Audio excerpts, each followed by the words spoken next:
Hi, this is Isabel Litzler. Welcome to my channel. So in today's video, I want to answer in one video because I do get this question a lot. In one sentence, people say, do I have the right potential to work in Switzerland, or do you think I could get a job? This is not something I can answer in one sentence because there's many things to look at in your profile. So what I want to give you today is some idea of whether you have a Swiss made profile. I want to give you some input so you can say at the end of this video, yes, I think I should apply, or I think I'm missing some things. So the number one thing, and I know I will make a disclaimer in this video because some people might think that what I'm saying is a little bit tough or difficult. I'm just basing it on my experience, what I've observed, and things that I hold for the truth in my view. So again, it's my perspective of how things work, and having worked in many companies, and again, I'm reading a lot on trends and things like that, just trying to give you some idea of whether you have the right potential or not. So the number one thing is to consider your age. And again, this is a difficult one, but I want to put the elephant in the room, under the headlight there. It's a reality. I mean, if you're 25, you're not going to have the same potential than someone who's 45. It's just a reality, and that's good for any country.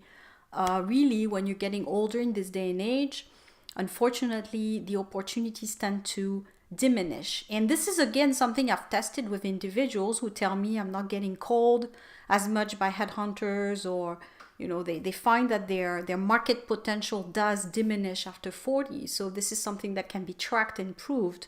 So it's not something I've made up. So it's a reality. After 40, the market becomes a bit more difficult. You have to make more efforts to be seen. People tend to watch young people as well. I know I'm very lucky that you watch me on this channel. I'm not 25 for sure. And I still get views, and I still have people interested in what I have to say. So that goes to say it's not a impossibility. You can be a little bit older and have some traction, have people that like what you have to say.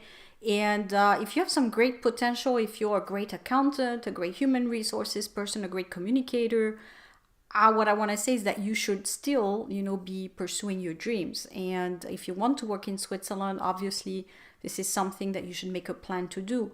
But in general, when people ask me the question, what is my market potential? In general, when you're older, it's going to be more difficult to sell yourself. So you already have experiences that may not fit the Swiss market. So they won't see you as necessarily so relevant. They would prefer maybe someone who's 25, who just graduated from a Swiss school, who's ready to intake all the information.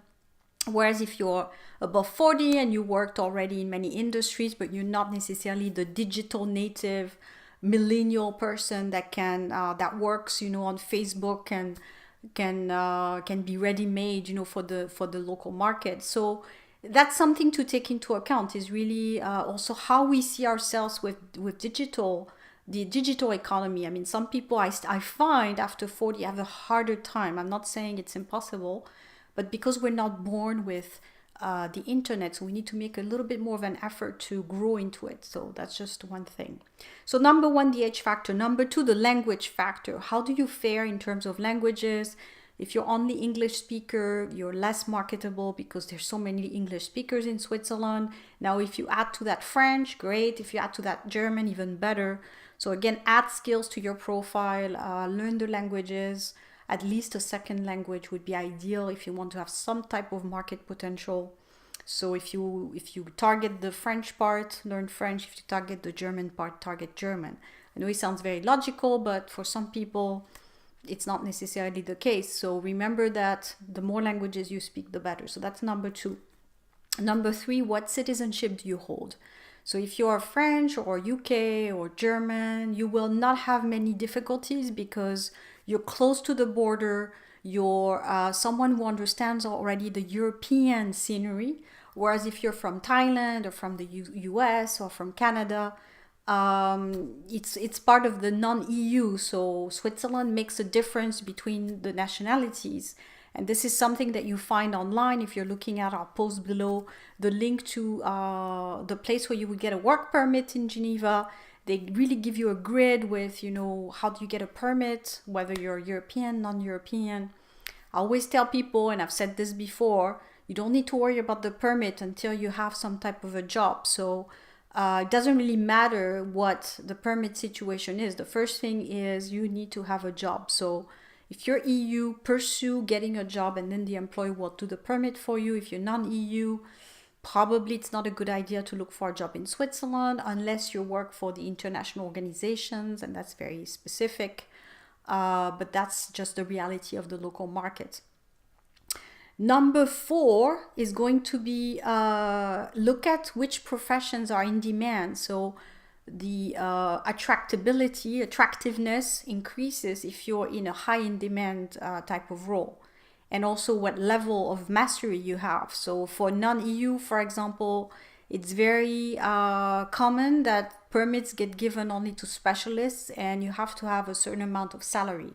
So if you're not making 120,000 Swiss francs a year, you're not even going to be considered for a work permit if you're outside of Switzerland. If you're in Switzerland and you're married to somebody, but you're non-EU, it doesn't matter because you're married to someone local. So you can have a better way into the market just being married to a Swiss, for example, or even to a EU person. You become the family, they call that. There's a term for it, reunion or something like that. So it's different. But if you're applying from abroad, you have no family in Switzerland, then only your level of mastery will help you. So if you're a high level in demand specialist in any type of sector, you may have a chance. And I've interviewed somebody who was coming via the internal transfer of a company, which I would really recommend. That's probably the best and easiest way. So I hope this was helpful. I'll talk to you soon.